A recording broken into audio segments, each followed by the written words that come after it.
महाविकास आघाडीचे अधिकृत उमेदवार आणि या परिसराचे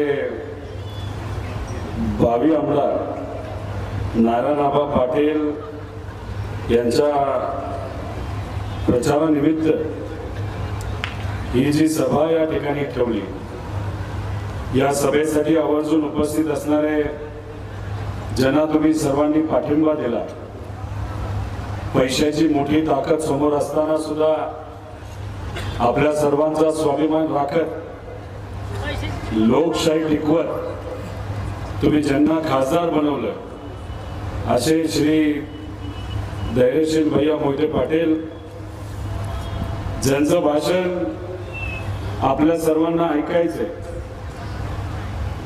आणि मी त्यांच्या भाषणाची चर्चा याच्या आधी अनेक वेळा ऐकलेली आहे।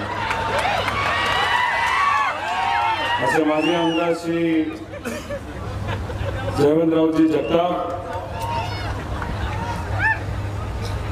तसंच इथे उपस्थित असणारे ज्यांनी या शहरामध्ये खूप चांगलं असं काम केलं असे नगर अध्यक्ष वैभव राजे भाऊ जगताप,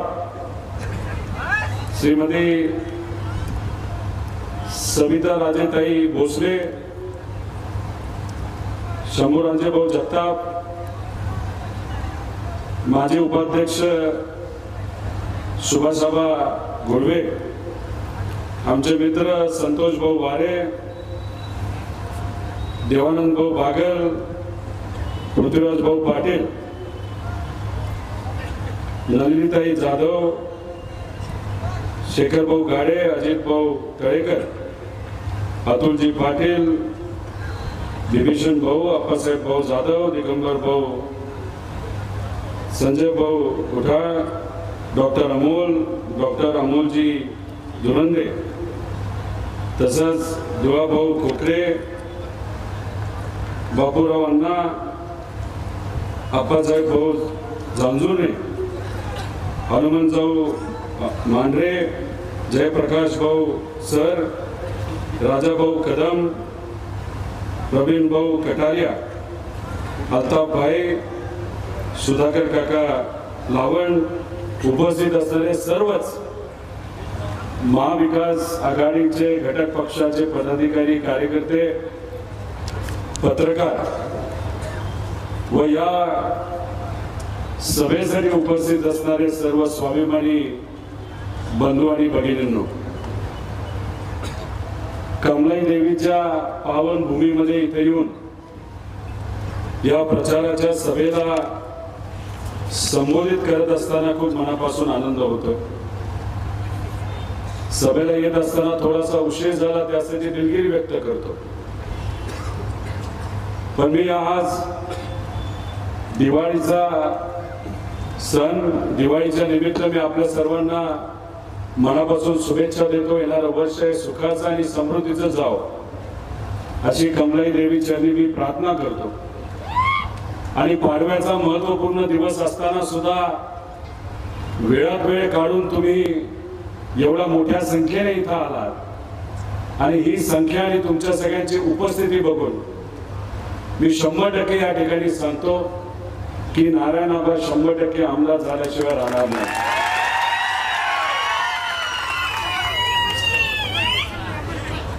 पण ही लढाई तशी मोठी आहे।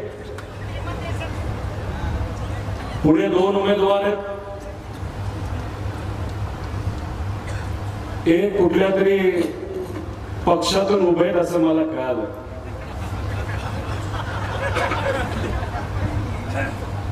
जयवंतराव त्यांच्याबद्दल जास्त चांगलं सांगू शकते, मला खरंच माहित नाही पुढे भाजप उभा आहे का एकनाथ शिंदे साहेबांचा पक्ष आहे, कुठला आहे त्यांची चर्चा तर मी काही लोकांमध्ये ऐकलेली नाही। जाऊ द्या, जे कोणी असतील त्यांच्या या सभेमध्ये उल्लेख करून काही तसा फायदा नाही।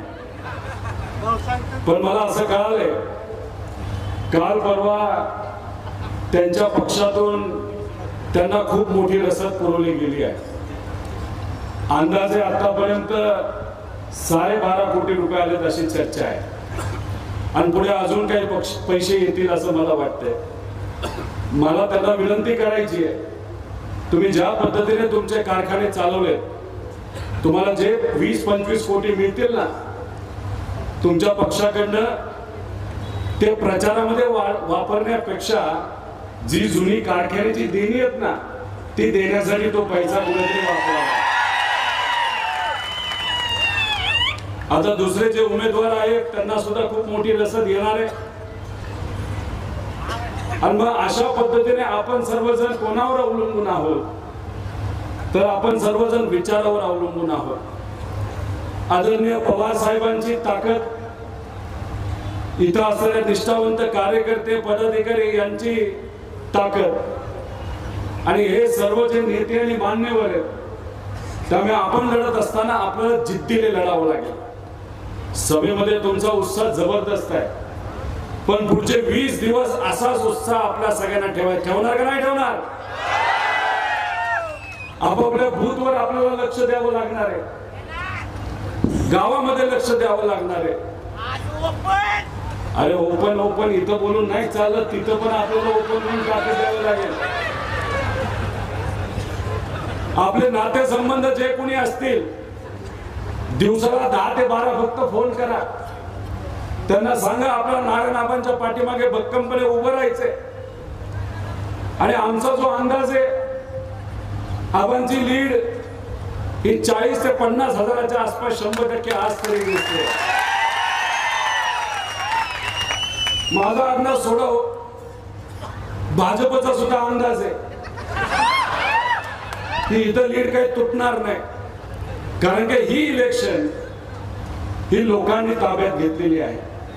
त्यामुळे मी आपल्या सर्वांना इथं विनंती करतो की मनापासून तुम्हा सर्वांना हे इलेक्शन त्या ठिकाणी लढायचं आहे आणि लढत असताना आबासारख्या एका सामान्य कार्यकर्त्याच्या पाठीमागे आपल्या सर्वांना भक्कमपणे तिथं उभं राहायचंय. आता जगताप भाऊ आपल्या बरोबर आल्यामुळे मला असं वाटतं की त्या लीड मध्ये वाढ झाल्याशिवाय राहणार नाही. याच्यामध्ये त्यांच्या परिवाराचा, या मतदारसंघाच्या विकासामध्ये खूप मोठा वाटा होता.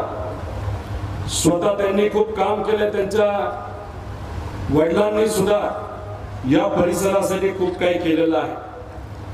त्यामुळे हे दोन जे परिवार आहेत, हे परिवार या भागातलेच आहेत, या तालुक्यातलेच आहेत आणि या सामान्य लोकांच्या हितासाठी या परिवाराने खूप काही केलंय.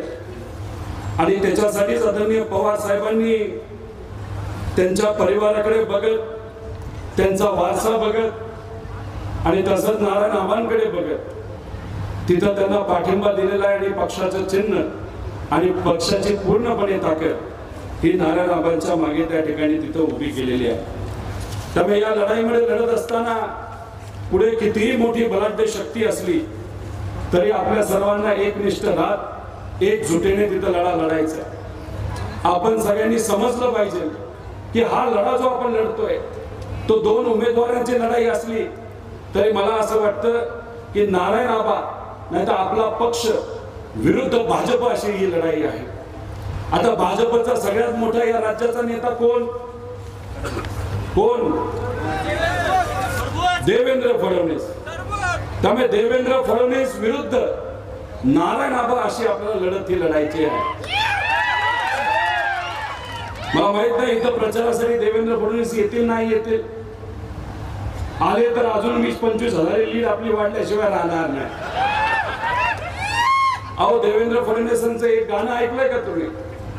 नवीन युगाचे अभिमन्यू ते स्वतःला म्हणतात. काय वेळ आली स्वतःच गाणं त्यांना लॉन्च करावं लागतं, म्हणावं लागते ते अभिमन्यू आहेत. अहो ते अभिमन्यू नाही, ते नवीन युगाचे जनरल डायर आहेत. जनरल डायर तुम्ही म्हणता अरे जनरल डायर कुठून काढला नवीन नाव? अहो जालियनवाला बाग मध्ये सामान्य लोक जे या देशासाठी लढत होती अशांना एकत्रित केलं, पोलिसांचा दाब वापरला लाठीचार्ज केला आणि त्या सामान्य लोकांवर जे देशाच्या प्रेमासाठी तिथे लढत होते त्यांच्यावर त्यांनी तिथे गोळीबार केला. आता या नवीन युगामध्ये या महाराष्ट्रामध्ये भाजपच्या काळामध्ये तेच तर होतंय ना. काही मराठा समाजाचे सामाजिक कार्यकर्ते समाजाच्या हितासाठी उपोषणाला बसले होते आणि देवेंद्र फडणवीस साहेबांनी एसपी ला आदेश दिला की चला आता लाठीचार्ज करा. अहो महिला होते, लहान मुलं होते, त्यांना सुद्धा या लोकांनी सोडलं नाही. रबरच्या ज्या गोळ्या होत्या त्या गोळ्यांचा वापर तिथं केला.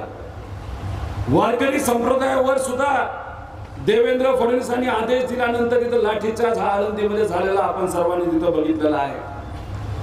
मग ही जी प्रवृत्ती आहे या प्रवृत्तीच्या विरोधात त्या ठिकाणी आपल्या सर्वांना लढायचंय. 2014 ला धनगर समाजाचा आरक्षणाचा विषय पेटला होता आणि बारामतीला एक मोठं आंदोलन झालं होतं. आबा तुम्ही सुद्धा तिथं आला असता समाजाला पाठिंबा देण्यासाठी. पण ते आरक्षण होत असताना देवेंद्र फडणवीस साहेब तिथे आले आणि त्यांनी काय शब्द दिला होता. पहिल्या कॅबिनेट मध्ये मी धनगर समाजाला आरक्षण देतो का दिला होता का नाही दिला. अहो 700 चे 800 कॅबिनेट झाले तरी आतापर्यंत धनगर समाजाला आरक्षण मिळालं का. मिळालं का. त्यामुळे सर्व समाजाला फक्त खेळवत ठेवायचं.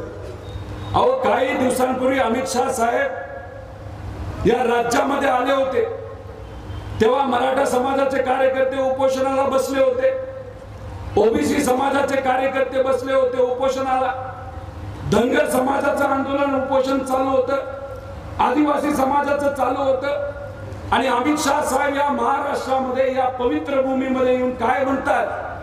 अहो ही छोटी मोठी जी आंदोलन असतात ना ती आमच्या गुजरात स्टाईल मध्ये पायाखाली तोडवायची असतात.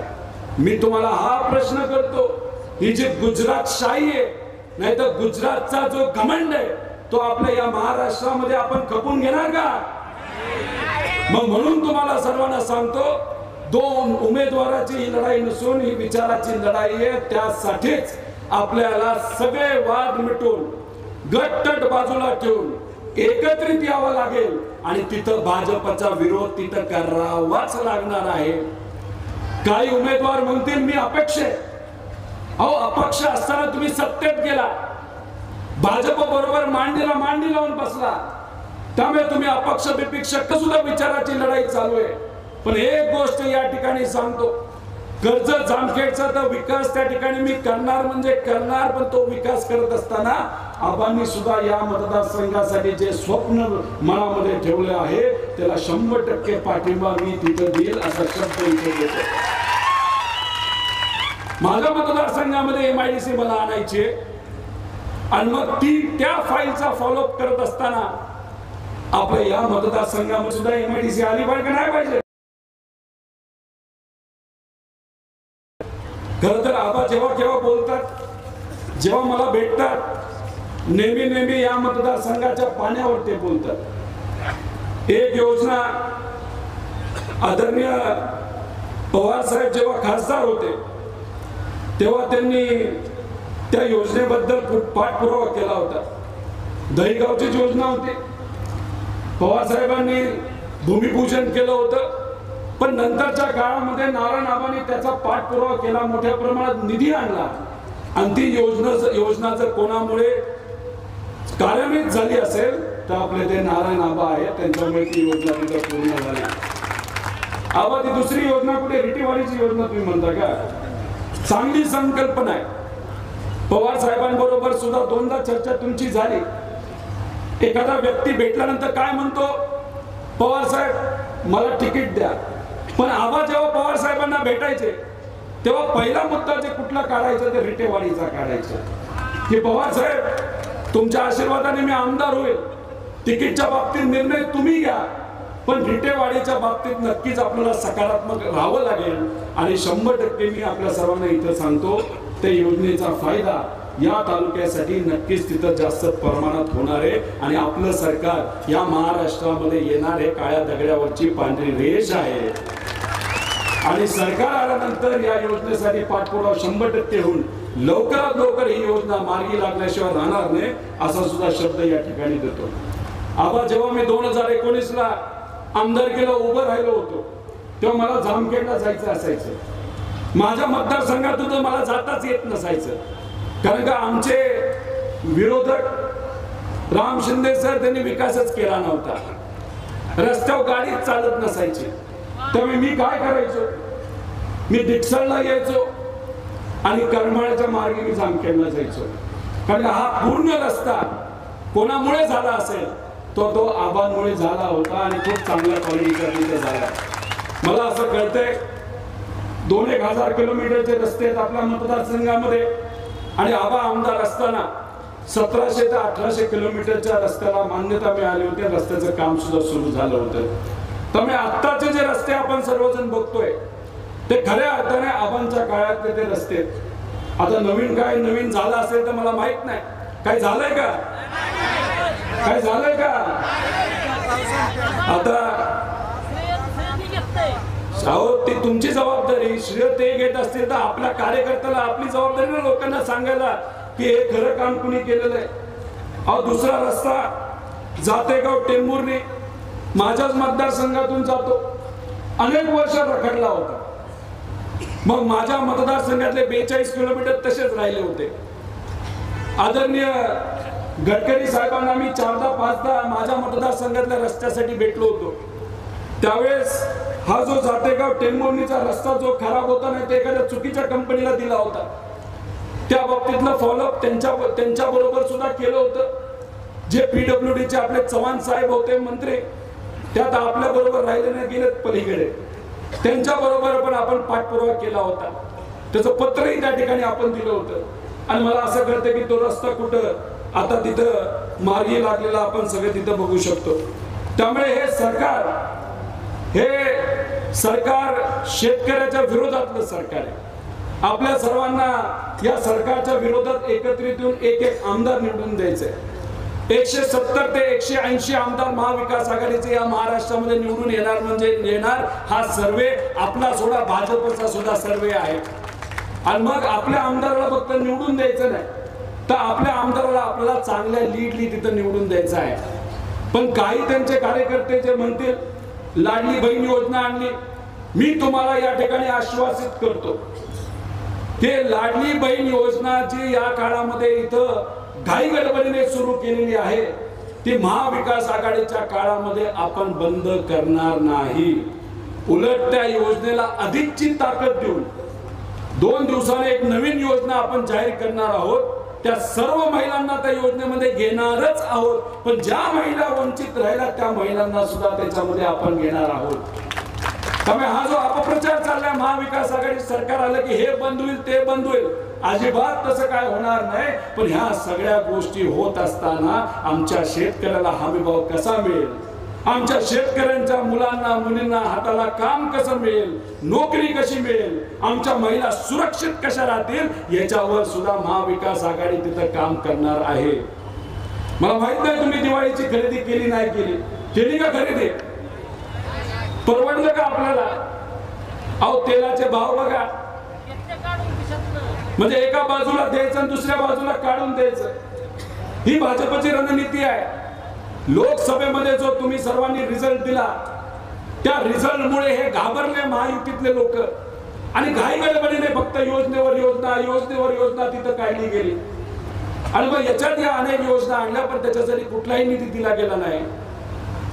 त्यामुळे मी आपल्या सर्वांना सांगतो, इथं येऊन मोठे मोठे नेते बरंच काय भाषण करतील सत्तेतले, त्या भाषणावर अजिबात तुम्ही तिथं विश्वास ठेवू नका. या भागामध्ये ऊस मोठ्या प्रमाणात केला जातोय. एक कुठला ती प्रायव्हेट कारखाना होता पलीकडच्या बाजूला, आपल्या लोकप्रतिनिधीचा तो आत्ताच्या लोकप्रतिनिधीचा कारखाना होता. पण मला असं कोणीतरी सांगितलं तो कारखाना विकला वाटतं, विकला गेला. बर मी एक गोष्ट इथं आश्वासित करतो, आपला बारामती ॲग्रो कारखाना युनिट 1 आणि जामखेड तालुक्यामध्ये हळगाव जो कारखाना श्रीराम कारखाना आपण जो घेतलेला आहे तो आता 3000 टनाचा आहे, तो आता आपण 15000 टनाचा करणार आहोत. त्यामुळे इथं असणाऱ्या शेतकऱ्यांनी ऊसाच्या बाबतीत तुम्ही निश्चिंत राहा. आबा फक्त तुम्ही आम्हाला सांगायचं कोणाचा ऊस राहिलाय त्या शेतकऱ्याकडे आपण तिथं गाडी पाठवणार आणि या तुमच्या मतदारसंघामध्ये एक टिपरू सुद्धा ठेवणार नाही असा शब्द या ठिकाणी आपल्याला देतो. तेव्हा पुढची लोक काही म्हणतील ऊसाचं काय तसं काय हे काय अजिबात काळजी करू नका. यंदा लय भारी लागवड तुम्ही तिथे केलेली आहे. एक एक टन एक एक टिपरू नेण्याची जबाबदारी हा कार्यकर्ता तुमच्या सर्वांसाठी आबांच्या वतीने इथे शब्द देतो. त्यामुळे हे सगळे विषय आपल्या सर्वांसाठी अतिशय महत्वाचे आणि दोन मोठे नेते आता एकत्र जयंतराव भाऊ आणि नारायण आबा आणि असे अनेक लोक आता त्यांच्या बरोबर येणार आहेत. त्यामुळे ही जोडी अतिशय जबरदस्त जोडी झालेली आहे आणि येत्या काळामध्ये आबांच्या मदतीने तर काम होणारच आहे. पण जगताप भाऊ सुद्धा याच्यावर लक्ष देऊन कुठलीही अडचण आपल्या या परिसरातल्या लोकांना राहणार नाही याची दक्षता तिथे घेणार. जाता जाता फक्त आपल्या सर्वांना एक गोष्ट सांगतो, ही लढाई लढत असताना फक्त या मतदारसंघाची लढाई असं समजू नका. ही महाराष्ट्र धर्म टिकवण्याची लढाई आहे. आता हा धर्म टिकवत असताना आपल्या या राज्याचा विकास व्हावा अशी इच्छा आपल्या सर्वांची तिथे असते. मग ही इच्छा आपल्या सर्वांची असेल तर भाजप ज्या दिवसापासून या राज्यामध्ये सत्तेत आलं 10 वर्षापूर्वी त्यापासून आजपर्यंत महाराष्ट्राचा विकास कुठेही तिथं झाला नाही. उलट विकासाच्या बाबतीत घसरण ही आपल्या महाराष्ट्राची तिथं झालेली आहे आणि गुजरातची प्रगती तिथं झालेली आहे. त्यामुळे तुमचं हे मत फक्त आबांसाठी नसेल तर या महाराष्ट्रासाठी असेल. ही गोष्ट तुम्ही मनामध्ये त्या ठिकाणी ठेवा आणि कुठलीही काळजी तिथं करू नका. आम्ही आबांबरोबर आहोत, तुम्ही आबांबरोबर पक्क तिथं राहणार का नाही राहणार एकदा हात वर करून सांगा. मागचे काही जण उभे आहेत त्यांनी हात वर केलं नाही, एकदा हात वर करून सांगा. आदरणीय पवार साहेबांबरोबर आपण आहोत, आबांबरोबर आहोत, आपल्या विचाराबरोबर आहोत. त्यामुळे ही लढाई पुढून कितीही पैशाचा बडीमार झाला तरी आपण स्वाभिमानी लोक आपला स्वाभिमान राखण्यासाठी कुठेही त्या लोभाला बळी पडणार नाही. कारण का 500 रुपये जर कुणी एका मताला तिथं दिले तर 5 वर्षाचे असतात, एका वर्षासाठी 100 रुपये असतात, एका वर्षामध्ये 365 दिवस असतात. त्यामुळे दिवसाला फक्त 30 पैसे मिळाल्यासारखं असतं. 1000 रुपये दिले 60 पैसे होतात. अहो आपला स्वाभिमान काय एवढा स्वस्त नाही. काही लोकांना वाटतं पैसे दिले आणि लोकांना विकत घेतलं, पण आपल्या या करमाळ्याची जनता, या महाराष्ट्राची जनता ही स्वाभिमानी आहे. पुढून कितीही पैसा आला तरी हे लोक विचाराबरोबर भक्कमपणे राहतील असा विश्वास या ठिकाणी व्यक्त करतो. आणि फक्त एक मोठी गोष्ट इथं द्या, रामकृष्ण हरे, रामकृष्ण हरे.